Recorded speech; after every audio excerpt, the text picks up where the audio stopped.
Daniel chapter 2. Daniel chapter 2, we're going to be covering the first 11 verses. And just let me say that probably from this point on, we're going to run across a lot of things in Daniel that I won't be able to get to in one teaching.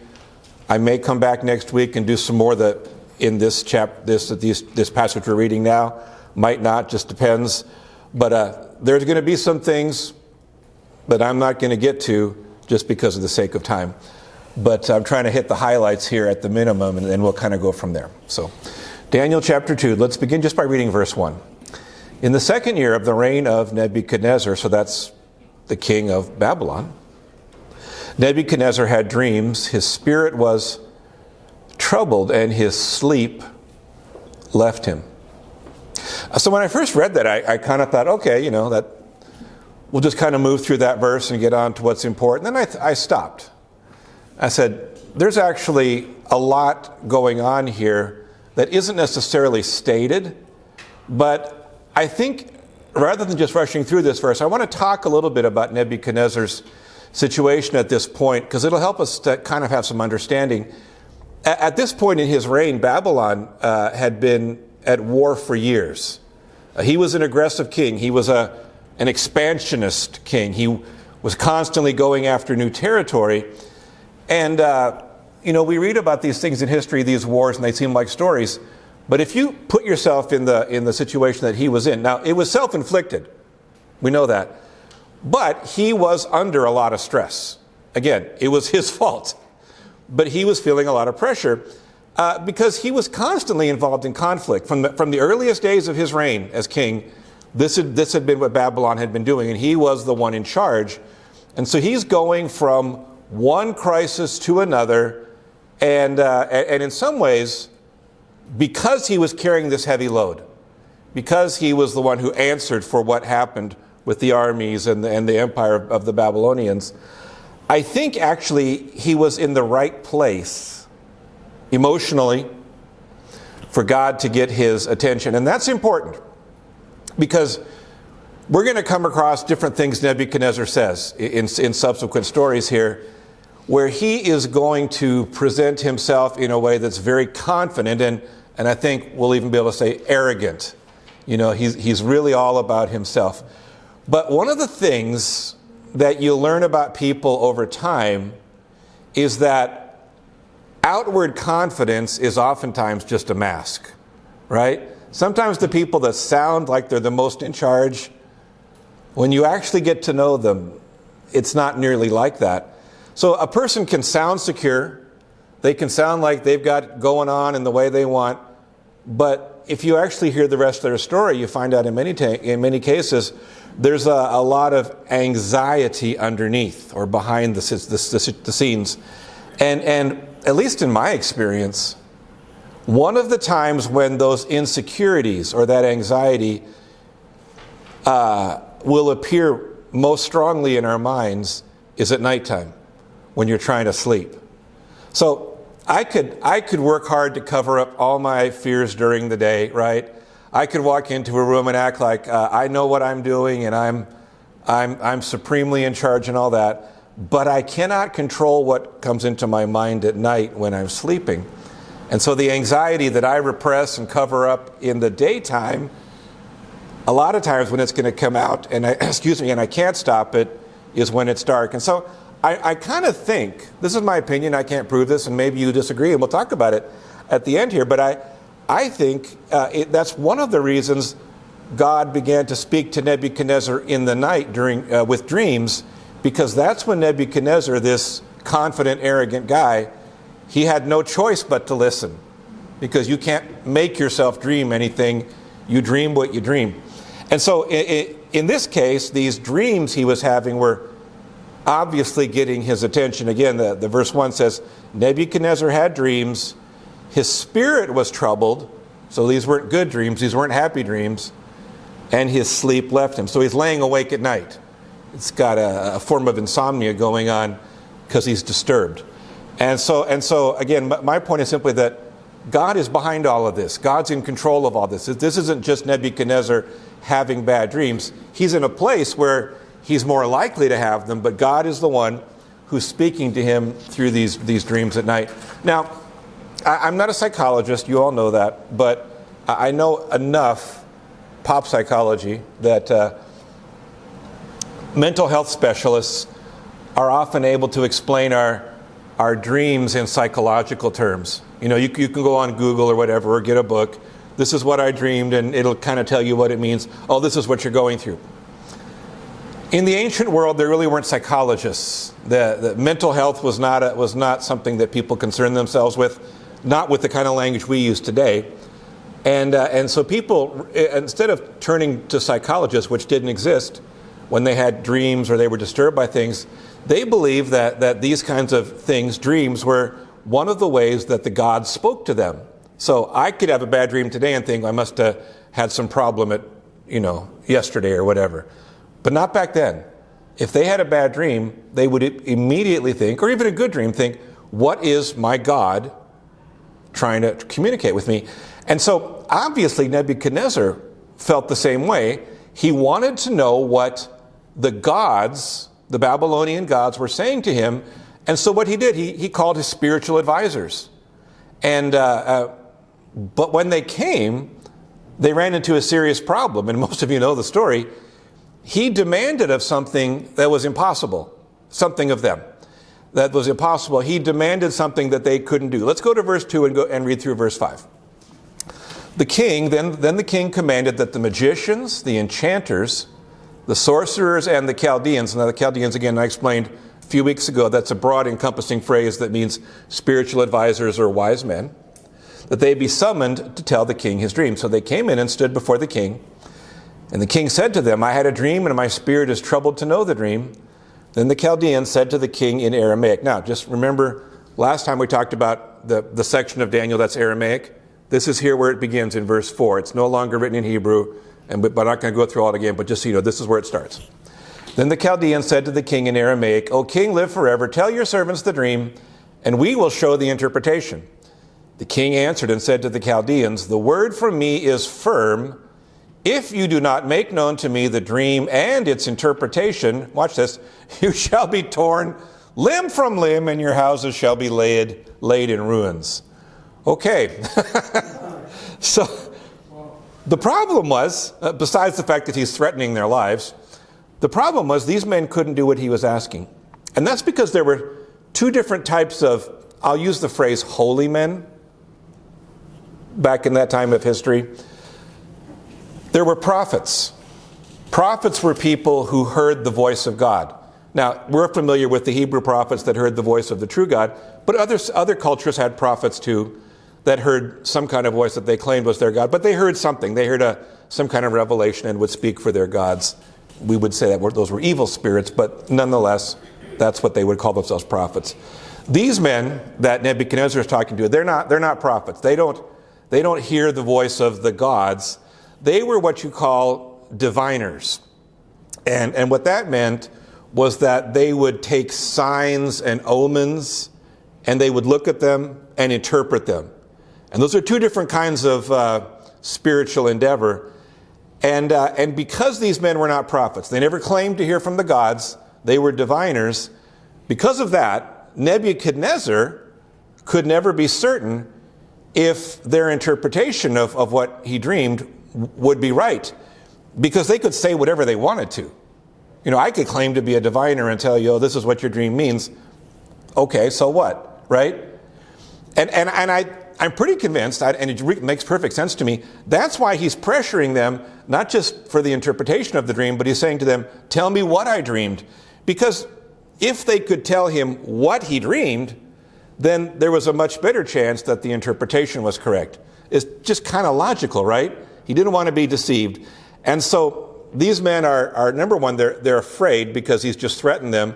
Number two, they're frustrated because the most powerful king in the world is demanding, not suggesting, not asking, demanding that they do something that they are unable to do.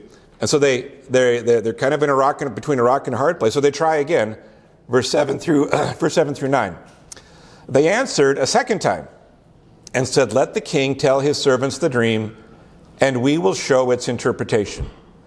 The king answered and said, I know with certainty that you are trying to gain time. In other words, you're trying to put me off, so I'll tell you, because you see that the word from me is firm. So now if you do not make the dream known to me, there is but one sentence for you, which again, you're going to be killed and your houses are going to be laid to. In other words, your family is going to lose everything too, right? Therefore, tell me the dream and I shall know that you can show me its interpretation, right? Which I just talked about. This is the insurance that they're not deceiving him. And so he's demanded it twice, and you're not a man like Nebuchadnezzar, you don't tell him the third time. And so they admitted they admitted that this was beyond them. Verse 10, the Chaldeans answered the king and said, there is not a man on earth who can meet the king's demand, for no great and powerful king has asked such a thing of any magician or enchanter or Chaldean. The thing that the king asks is difficult, and no one can show it to the king except the gods whose dwelling is not with flesh. What does that mean? We're not prophets. God doesn't live in us. We don't hear his voice. All we can do is interpret signs, interpret omens, interpret dreams. Now, there's a lot of discussion here among different preachers and different Christians about this part of the story. I'll just tell you where I kind of come down in this area. I don't know that these men were intentionally deceiving Nebuchadnezzar. They might have been, but my opinion, they probably believed they could interpret the dream accurately if he would just tell them. I don't think they were trying to con him. I could be wrong, I'm not sure. But ultimately, it didn't matter what they thought, because he thought they're trying to deceive him. Again, verse 9, if you do not make the dream known to me, there is but one sentence for you. You have agreed. In other words, you're conspiring together to speak lying and corrupt words before me till the times change. They're trying to delay him. That's what he believes. So it doesn't matter if they thought they were able or not. He doesn't think that they're honest. And remember, this isn't just them talking to some guy down the street. This is the most powerful king in the world. And he's got soldiers right there, and any orders he gives those soldiers are going to be carried out immediately. And in this case, the penalty that they would experience would be worse than just their deaths. Their families would suffer as well. Back to verse 5 again. If you do not make known to me the dream and its interpretation, you shall be torn limb from limb, and your houses shall be laid in ruins. So he's making some really extreme threats. I don't know if you've ever had customer service issues. You don't know what it is until you've had an angry Babylonian king looking at you. That's an issue, right? And why is he doing this? Well, I mean, quite simply, he's got no inner peace, right? He's angry, he's worried, he's stressed. All those words that you could come up with a list of things that he's feeling. And because he has no peace inside of him, he's taking it on those around him. And simply put, the reason he doesn't have inner peace is because he's not at peace with God, right? That's the only true peace. That's not just something in Nebuchadnezzar's life, right? If we're honest, this is something that affects human beings in general. The reason we as human beings get angry at other people, we yell at them, we abuse them or whatever, is because we're not experiencing that complete and perfect peace with God. If I had complete peace with God, I wouldn't say mean things to my wife. But I'm a sinner. And so sometimes I get mad and snap or whatever. And it's like the old saying, if I'm not at peace, you're not going to have peace either. I'm going to make sure of it. Don't look at me like I'm the only one. Come on. We all have this, right? We all have this. And again, so I know I'm being a little bit simplistic here, but I really think that's what you find at the core of most conflict between people. I don't have peace, and I take it out on you or on whoever's around me. So the question then becomes, and there's a lot more than I'm going to bring up in the answer, but the question is, why do so many people not have peace with God? And again, that's a sermon series, okay? But let me just boil it down to the very basics, to the very core. And again, it's not complicated. It's quite simple. Why we don't have peace with God is that our sinful nature, which we all have, tells us not to trust God. Our sinful nature says, I can choose my own path in life. right? It goes way back to the beginning of creation. You all remember the story of the serpent talking to Eve, the first woman, and convincing her not to trust God, and she convinces Adam. Let me read it. It's an interesting story. Genesis 3, verse 1. The serpent was more crafty than any other beast of the field that the Lord God had made. He said to the woman, here's the question, did God actually say, you shall not eat of any tree in the garden? And the woman said to the serpent, we may eat of the fruit of the trees in the garden, but God said, you shall not eat of the fruit of the tree that is in the midst of the garden, neither shall you touch it lest you die. Now, at that point, let me just kind of pause there, the conversation should have been over. Or the serpent asked the question, Eve answers it, that should have been it, she should have walked away. But remember, Satan is smart, and he knows there's something inside all of us that's always trying to question God's purposes, and there's something in us that makes us want to go our own way, and nobody, not even God's going to control me. That, we have that. We all have that to a degree. And so in Eve's interaction here with the serpent, that's where what should have ended right there keeps going, and doubt, and then temptation, and then disobedience. Verse 4, the serpent said to the woman, so she said, you're going to die, right? God said. The serpent said to the woman, you will not surely die. For God knows that when you eat of it, your eyes will be opened. Now, watch this. And you will be like God. That's the temptation. No one's going to tell me what to do. I can make my own decisions. I can be like God. You will be like God, knowing good and evil. So when the woman saw that the tree was good for food, and that it was a delight to the eyes, and the tree was to be desired to make one wise, she took of its fruit and ate. And she also gave some to her husband who was with her, and he ate. And that's when it began, right? And ever since, human beings have had the same problem. We've been trying to have it our own way, been trying to live our own path in life. But whenever I do that, whenever I try to have my own way, what I'm really saying, think about this, what I'm really saying is that I trust in myself more than I trust in God. Or to be even more direct, or use stronger wording, what I'm claiming is that I am qualified to take God's place in my life. Right? And believe me, I know. I've done this plenty. I don't condemn anybody here. I've got this issue. Here's my problem when I do that.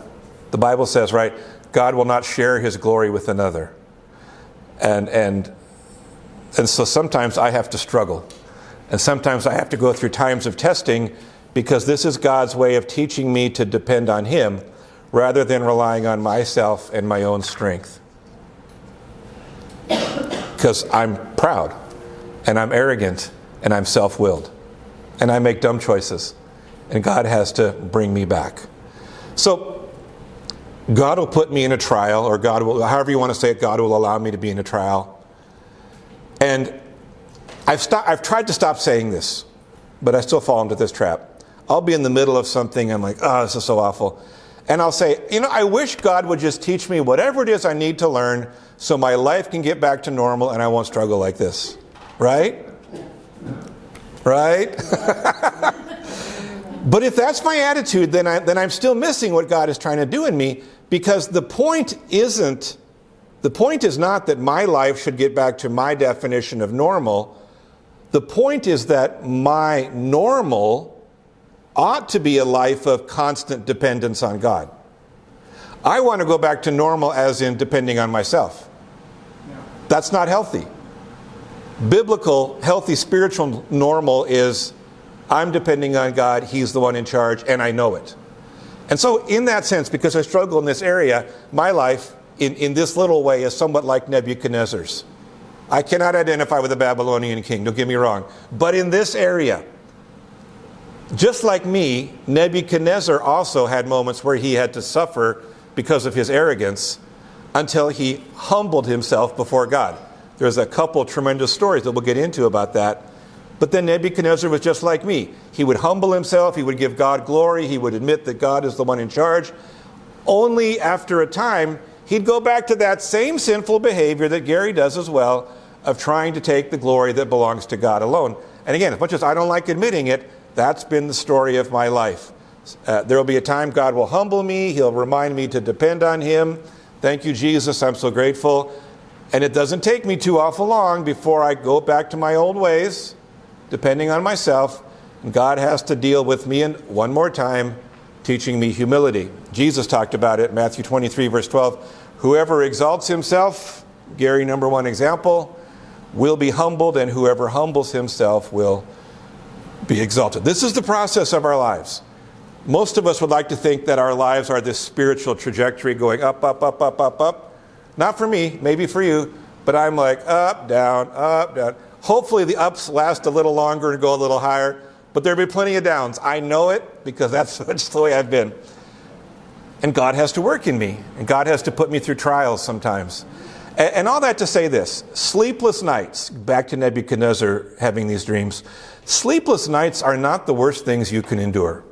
I don't enjoy them. I don't like them. But they're not the worst things you can endure. And neither are anxiety or pressure or worry, because the reality is, if you're serving God, God will use those things, sleepless nights, anxiety, pressure, all those things. He will use those experiences to draw you closer to him. And even though we don't enjoy the process, anything that moves us closer to God is always a blessing. Amen. Let me say that again, if not for your benefit, but because I need to hear it. I'm not saying I enjoy suffering. I'm not saying I enjoy trials, but anything that moves me closer to God is a blessing. So Nebuchadnezzar's laying awake at night, and God is giving him dreams that he doesn't want, and he can't sleep. But it turned out for his good, which we'll kind of get into in the next lesson. And here's the good news for me. If an arrogant fool like Nebuchadnezzar can learn to give God glory through suffering, then an arrogant fool like Gary can learn that lesson as well. Right? I can learn that God is always good to me, even during hard times. And I can learn that whether I understand it or not, he is always at work. And let me leave you, and then we'll have our discussion time. Romans 8, verse 28. This is true even when you can't sleep at night, or when you're having anxiety or stress or pressure. We know that for those who love God, all things work together for good, for those who are called according to his purpose.